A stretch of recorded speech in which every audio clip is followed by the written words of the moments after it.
Unlike Alfred Hitchcock, the name Charles Bennett is an unfamiliar one to most people, even though he contributed greatly to the films Hitchcock made. He began writing plays at the age of 28. They were full of murder, mystery, and intrigue. Although these are aspects of cinema that Hitchcock is now synonymous with, Bennett lays claim to them as well, writing that his middle name should have been Suspense. It is no surprise their two careers crossed paths.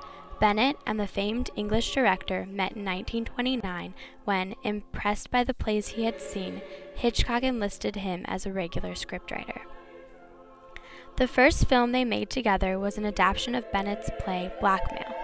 The movie was indicative of both their styles, chiefly its aspects of attempted murder and seduction.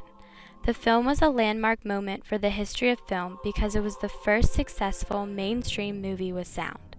The production established Bennett as a respected screenwriter, but did even more for Hitchcock's career as it developed the concept of the innocent man on the run, which is now known as the typical Hitchcock scenario. It became a point of contention between the two that Hitchcock garnered so much notoriety for this specific type of film because, as Bennett saw it, the story was his brainchild. Still, they continued making films together, developing this scenario with the 39 Steps and The Man Who Knew Too Much.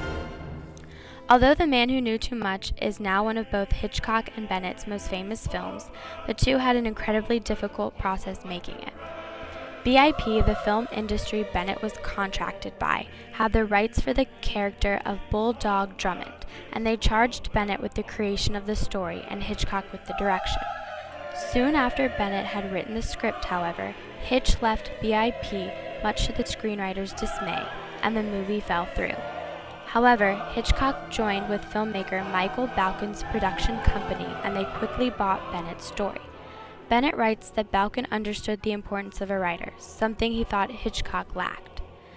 By the time The Man Who Knew Too Much had finished its run in theaters, Charles Bennett had made for himself an established reputation among the screenwriting community.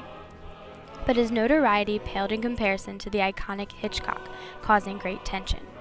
Bennett writes in his autobiography that he, in no small way, had created the reputation of Hitchcock. It came to a boiling point at Bennett's birthday party in 1946 when Hitchcock wrote, "You owe everything to me, including your love life," in the guest book. Although the quip was intended as a joke, it enraged Charles Bennett. He writes in his autobiography, "Everything? Hardly. My play Blackmail was his first super talkie. My story, The Man Who, launched his international reputation. My construction of the 39 Steps put him out front by inventing motifs he would use in subsequent films, but Hitch would not acknowledge it. So we were a writer-director partnership, but his vanity could not credit his writers. He could give credit to no one but himself." From this point, Bennett went out on his own, writing and directing 2 films in 1949 and 1950. So, the partnership did not last, but the mark these two left on the suspense genre will last forever.